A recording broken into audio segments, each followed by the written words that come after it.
Bismillahirrahmanirrahim. Assalamualaikum warahmatullahi wabarakatuh.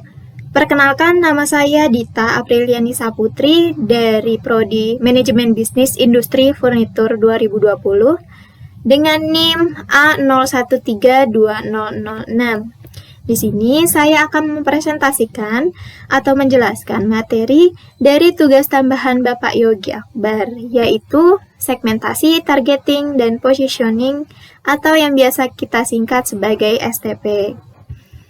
Nah, sebelum kita membahas satu persatu tentang segmentasi, targeting, dan positioning, kita harus tahu terlebih dahulu apa sih itu STP. Nah, STP itu suatu strategi atau pendekatan yang digunakan untuk mengembangkan strategi pemasaran agar sesuai pada segmentasi target audiensi tertentu. Dan apa sih fungsinya dan apa sih manfaatnya STP tersebut? Nah, STP itu mampu membantu bisnis kita untuk bisa bertahan karena metode ini mampu membuat strategi pemasaran yang lebih efektif lagi dan lebih terkontrol. Kemudian di sini ada identifikasi mengenai segmen STP atau segmentasi, targeting, dan positioning.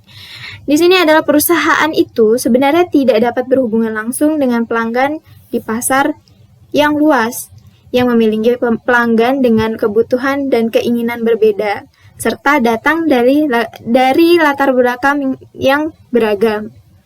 Mengapa seperti itu? Karena perusahaan harus terlebih dahulu membagi pasar menjadi beberapa kelompok konsumen atau segmen yang memiliki kebutuhan dan keinginan yang berbeda. Seperti itu. Kemudian perusahaan akan memutuskan atau mengidentifikasi segmen mana nih yang lebih tepat untuk yang lebih efektif dan bisa fokus pada konsumen yang berpeluang memberikan keuntungan terbesar. Dan ada menurut ilmuwan yaitu Stanton pada 2001, dia menjelaskan bahwa segmentasi, targeting, dan positioning atau STP ini adalah suatu pemasaran pemenuhan segala keperluan dari berbagai tipe, baik dari aspek segmentasinya, targetingnya, ataupun positioningnya, sehingga mampu memberikan kepuasan pada pelanggan dan harus mendatangkan keuntungan untuk perusahaan. Seperti itu. Selanjutnya, kita masuk satu persatu, yaitu segmentasi terlebih dahulu. Menurut Philip Kotler dan Gary Armstrong yang sudah pernah diajarkan oleh Bapak Yogi Akbar, yaitu merupakan pembagian pasar yang berbeda-beda atau heterogen menjadi homogen, yang dimana artinya kelompok-kelompok ini bisa ditargetkan untuk memasarkan suatu produk sesuai dengan kebutuhan, keinginan, ataupun karakteristik pembeli yang ada di pasar tersebut. Seperti itu. Kemudian lanjut. Nah, ada beberapa syarat segmentasi yang efektif, yaitu yang pertama dapat diukur atau measurable, yang kedua dapat dijangkau atau accessible, dan ketiga cukup besar, substansial, yang keempat dapat dibedakan atau differentiable, dan yang terakhir adalah dapat dilaksanakan atau actionable. Nah, kemudian ada beberapa syarat segmentasi yang efektif, yaitu dapat diukur atau measurable. Measurable sendiri itu syaratnya adalah ukuran, daya beli masyarakat, dan profil yang harus diukur dengan tingkatan tertentu. Kemudian yang kedua dapat dijangkau. Dapat dijangkau ini syaratnya adalah segmen pasar dapat dijangkau dan dilayani secara efektif. Kemudian yang ketiga cukup besar. Cukup besar atau substansial ini merupakan syarat segmentasi atau segmentasi pasar yang cukup besar dan memberi laba yang dapat dilayani, atau dalam artian suatu segmentasi yang merupakan kelompok homogen yang cukup bernilai tinggi untuk dilayani oleh program pemasaran yang sesuai, seperti itu. Kemudian dapat dibedakan atau differentiable. Nah, dapat dibedakan ini apa sih? Nah, dapat dibedakan ini adalah syarat segmentasi yang dapat dibedakan secara jelas gitu pemasarannya. Kemudian yang keempat dapat dilaksanakan atau actionable, yang berarti segmen tersebut dapat dijangkau atau dilayani dengan sumber yang dimiliki oleh perusahaan.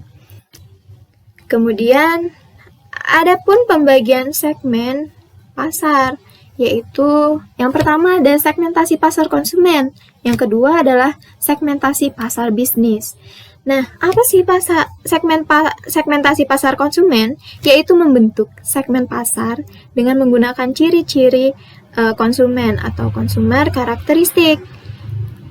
Nah, ini kemudian perusahaan itu akan menelaah apakah segmen konsumen ini menunjukkan kebutuhan atau tanggapan produk yang berbeda.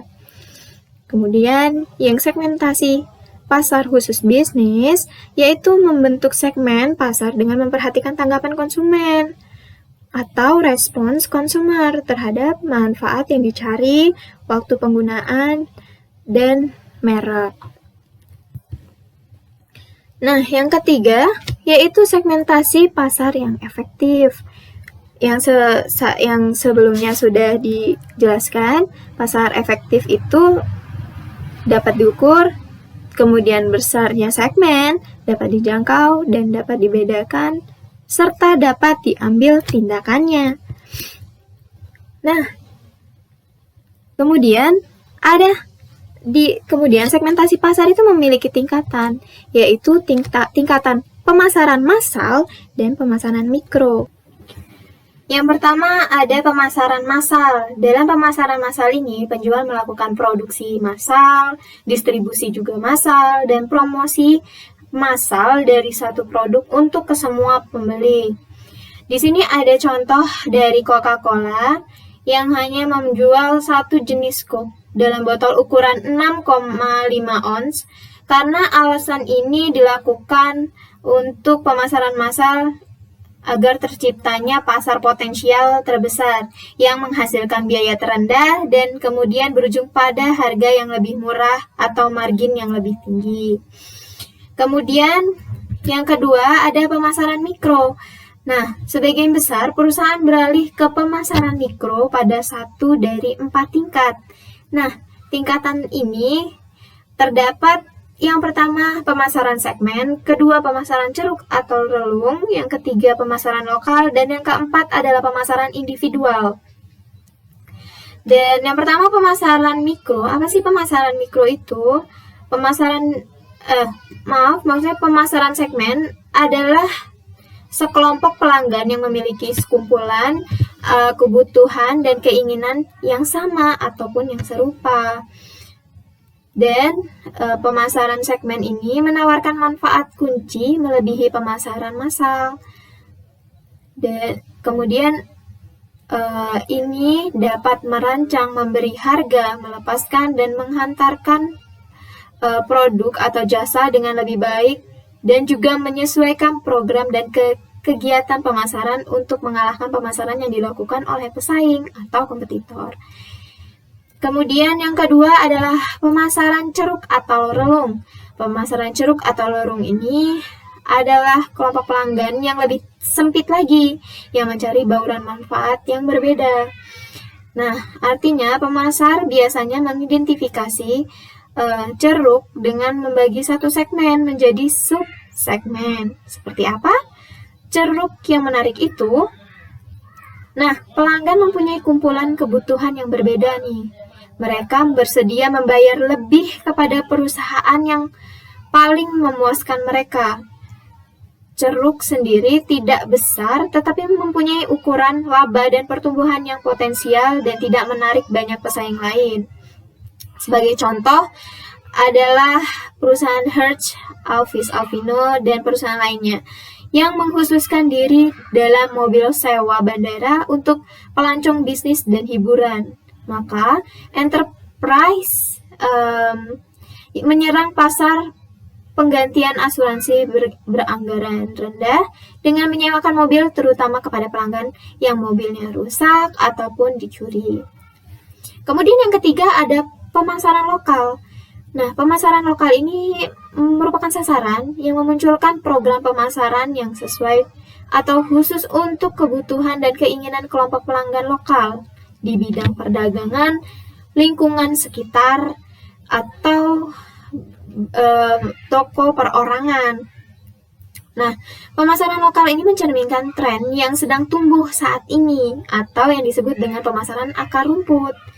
Sebagai contoh, sebagian besar keberhasilan awal Nike atau merek sepatu Nike berasal dari konsumen yang melalui pemasaran akar rumput seperti menjadi sponsor tim sekolah lokal awalnya, kemudian menjadi sponsor sepak bola, klinik yang dijalankan oleh para ahli, kemudian penyediaan sepatu, pakaian, dan peralatan. Kemudian yang terakhir adalah pemasaran individual. Nah, tingkat segmentasi akhir mengarah ke satu segmentasi. Nah, pemasaran yang disesuaikan haruslah customized atau customized. Sekarang pelanggan memulai mengambil suatu inisiatif yang lebih individual dalam menentukan apa yang ingin mereka beli dan bagaimana caranya. Seperti itu. Kemudian kita lanjut segmentasi pasar dalam prosedur dan prosesnya. Nah, di sini ada 3 tahap yang harus dilakukan dalam segmentasi pasar, yaitu yang pertama survey stage, yang kedua analysis stage, dan yang ketiga profiling stage. Nah, apa sih survey stage itu? Nah, survey stage itu merupakan tahap melakukan eksplorasi baik melalui focus group discussion atau dengan wawancara langsung terhadap beberapa kelompok konsumen untuk memperoleh keterangan mengenai informasi, sikap, dan perilaku konsumen. Seperti itu. Kemudian yang kedua adalah analysis stage. Nah, analysis stage ini merupakan tahap di mana analisis terhadap informasi yang telah diperoleh melalui survei. Nah, analisis itu dapat dilakukan dengan menerapkan analisis faktor untuk menelaah variabel-variabel mana yang berkorelasi atau cocok dan kemudian diterapkan ke klaster untuk menciptakan atau mengetahui kelompok-kelompok pasar mana yang secara signifikan memiliki perbedaan karakteristik. Nah, yang terakhir adalah profiling stage. Nah, prosedur atau proses ini adalah tahap untuk mengidentifikasi profil masing-masing klaster yang terbentuk. Nah, dengan ini akan teridentifikasi. Nah, perbedaan masing-masing klaster berdasarkan sikap dan perilaku, misalnya demografi, psikografi, manfaat atau value yang diharapkan dari sebuah program tersebut. Kemudian masing-masing cluster diberi nama berdasarkan karakteristik yang menonjol. Selanjutnya ada jenis-jenis segmentasi pasar. Nah, dalam pengadaan segmentasi pasar, maka pembagian dibagi berdasarkan 9 kategori. Yang pertama ada segmentasi pasar berdasarkan geografi, yaitu artinya pasar dibagi menjadi beberapa bagian geografi seperti negara, wilayah, kota, dan desa. Nah, daerah geografi ini sangatlah dipandang potensial. Mengapa? Karena akan menguntungkan target operasi perusahaan. Nah, faktor geografi atau letak suatu wilayah dapat dijadikan sebagai dasar pemilihan konsumen. Karena ini berkaitan dengan mata pencaharian masyarakat yang ada di lokasi tersebut. Sebagai contoh, jika barang-barang elektronik itu akan lebih jauh, lebih tinggi dibeli di kota-kota besar seperti Jakarta, Bandung, ataupun Surabaya, Medan. Seperti itu misalnya. Daripada kota-kota kecil maupun pedesaan. Sedangkan permintaan untuk alat-alat pertanian itu akan jauh lebih dibutuhkan di daerah pedesaan. Seperti itu. Kemudian yang kedua adalah segmentasi pasar berdasarkan demografi. Bagaimana sih jenis-jenis segmentasi berdasarkan demografi? Nah, pada segmentasi ini pasar dibagi menjadi kelompok-kelompok dengan dasar pembagian usia, jenis kelamin kita atau tingkat ekonomi dan tingkat pendidikan di daerah atau di lokasi tersebut. Kemudian yang tiga ada segmentasi pasar berdasarkan psikografi. Nah, apa sih psikografi kan? Ini adalah tahap atau jenis segmentasi yang menelaah bagaimana konsumen dengan segmen demografi tertentu merespon cepat suatu stimuli pemasaran. Kemudian yang keempat adalah segmentasi pasar berdasarkan sosiokultural, yang dimana sebagai dasar lebih lanjut, segmentasi pasar ini memiliki variabel sosiologis dan antropologis yang dibagi menjadi segmen sesuatu tahap pada yang pertama, yaitu contohnya daur hidup keluarga. Nah, kemudian yang kedua itu ada kelas sosial biasanya. Terus yang ketiga budaya atau subbudaya. Jadi memerlukan kebutuhan budaya. Kemudian yang terakhir adalah lintas budaya atau segmentasi pemasaran yang global, seperti itu. Kemudian yang kelima ada segmentasi pasar berdasarkan hubungan secara ekstrim. Apa sih itu? Nah, ini merupakan bentuk efektif segmentasi bagi penggunaan. Seperti yang pertama tingkat penggunaan. Nah, tingkat penggunaan ini adalah terletak pada penggunaan berat, penggunaan sedang, dan penggunaan ringan, bukan penggunaan sebuah produk atau merek khusus. Kemudian yang kedua adalah tingkat kesadaran atau konsumen itu sadar atas kesiapan membeli produk tersebut. Kemudian yang terakhir loyalitas merek atau loyalitas konsumen pada merek yang dijadikan perusahaan sebagai identifikasi karakteristik konsumen, di mana mereka bisa langsung menjadi pendukung promosi ke orang dengan karakteristik yang sama, namun dengan populasi yang lebih besar. Kemudian yang keenam, ada segmentasi berdasarkan situasi penggunaan. Nah, kesempatan atau situasi ini bisa menentukan apakah konsumen akan menjadi atau mengonsumsi produk kita. Segmentasi ini biasanya dibuat untuk membantu perusahaan memperluas penggunaan produknya. Kemudian yang ketujuh adalah segmentasi berdasarkan benefit. Nah, segmentasi berdasarkan benefit ini adalah bentuk segmentasi yang mengklarifikasi pembeli sesuai dengan manfaat yang berbeda. Nah, dari produk dan bentuk segmentasi yang kuat.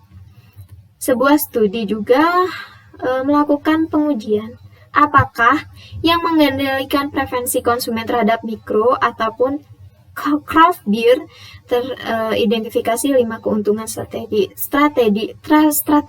brand, yaitu yang pertama ada fungsionalnya atau contoh kualitas, kemudian yang kedua tuh ada nilai uang, manfaat sosial, manfaat positif, manfaat negatifnya juga. Kemudian yang kedelapan adalah segmentasi hibrid. Nah, di segmentasi ini berdasarkan kombinasi beberapa variabel segmen yang tadi itu membentuk sebuah segmen tunggal. Nah, contohnya segmen ada yang disebut sebagai geodemografis. Ini nih sangat berguna untuk kita menemukan prospek terbaik bagi seorang pengiklan atau pemasar untuk melakukan kepribadian tujuan dan ketertarikan sosial dan diisolasikan di mana mereka hidup. Kemudian yang ke-9 ada segmentasi pasar berdasarkan tingkah laku. Nah, tingkah laku ini berdasarkan pengetahuan, sikap, penggunaan, ataupun reaksi pembeli terhadap suatu produknya. Itu. Kemudian kita masuk ke targeting atau target pasar. Nah, apa sih targeting itu? Menurut Philip Kotler, target pasar itu adalah keputusan pasar yang dituju oleh perusahaan yang terdiri atas sejumlah pembeli yang memiliki kebutuhan atau karakteristik tertentu. Nah, tapi targeting sendiri memiliki arti sebagai proses menyeleksi target market yang tepat untuk memproduksi dan menservis dari perusahaan. Targeting juga dapat didefinisikan sebagai strategi untuk mengalokasikan sumber daya secara efektif, atau dengan kata lain targeting dalam strategi pemasaran sebagai fitting strategi dari sebuah perusahaan, seperti itu. Kemudian idealnya dalam menentukan target pasar itu ada beberapa langkah yang harus dilalui. Yang pertama melalui evaluasi setiap pasar. Kedua adalah memilih segmen pasar.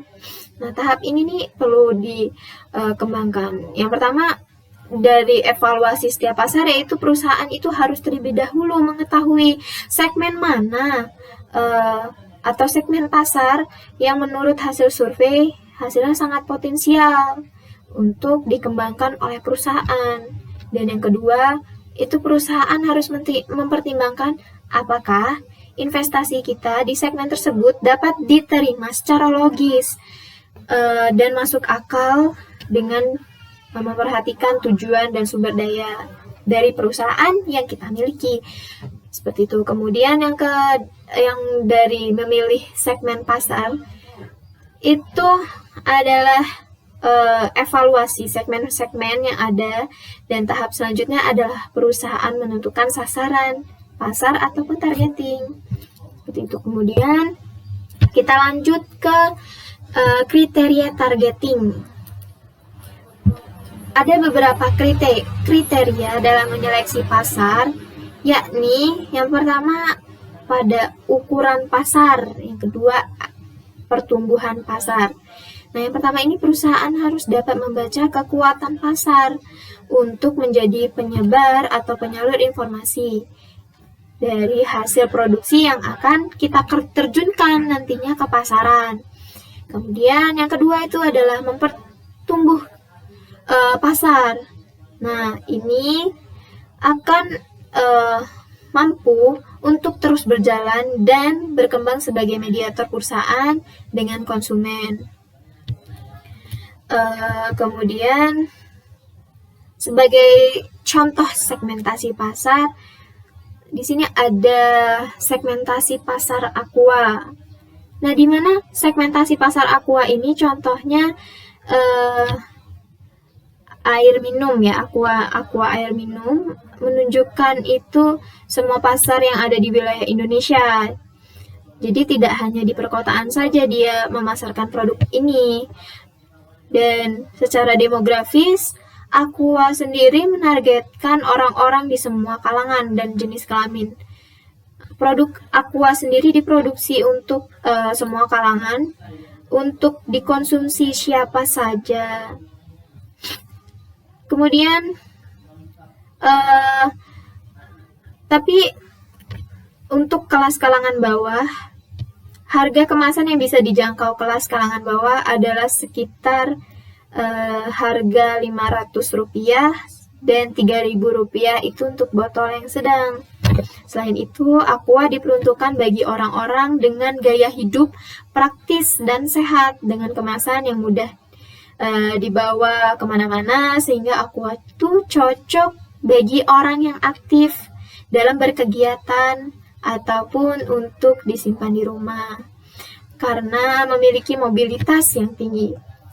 Dan yang kedua, pada segmentasi pasar ini contohnya pada Coca-Cola. Sebelumnya saya jelaskan Coca-Cola itu menjual produk minuman tertentu yang hanya ada di Jepang, yaitu Sokenbicha, yaitu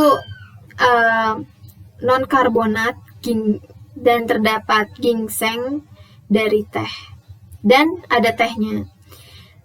Kemudian dia juga ada fermentasi susunya.